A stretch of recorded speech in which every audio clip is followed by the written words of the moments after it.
Un petit caf, carrément. Du dialogue à tous les étages dans cet habitat participatif rennais porté par le bailleur social Aiguillon Construction. Une opportunité pour 10 familles, dont 13 enfants.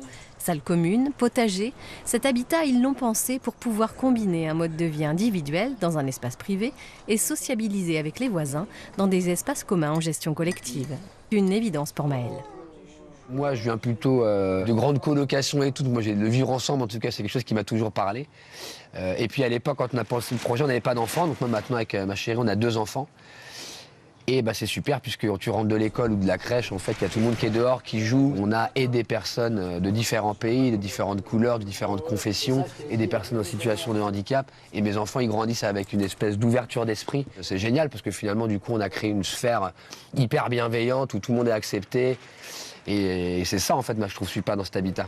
En fauteuil roulant, Erkan a lui aussi trouvé ici le mode de vie idéal. C'est une entraide perpétuelle, en fait. Tout le temps, on a besoin de quelque chose. Moi, par exemple, chez moi, je fais souvent tomber des choses. Et au lieu d'appeler, quand je suis seul chez moi, au lieu d'appeler un service infirmier, bah, j'appelle mes voisins et il y en a toujours un qui répond présent.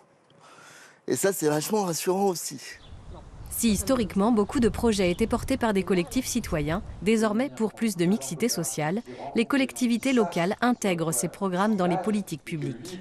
On a à peu près un projet sur 5 aujourd'hui qui est même initié par une collectivité territoriale. Donc on est très content que les élus se saisissent de ça. Et on pense qu'ils ont raison parce que les projets d'habitat participatif apportent beaucoup à l'intérêt général dans les quartiers, en prenant des initiatives associatives, en réalisant des projets écologiques, en réalisant des projets intergénérationnels, en soutien dans le vieillissement, mais aussi dans la parentalité. Et tout ça, c'est évidemment utile pour le développement de nos villes et villages. Équitablement répartis entre villes et campagnes, le nombre de projets d'habitat participatif augmente en moyenne de 20% chaque année depuis 2018.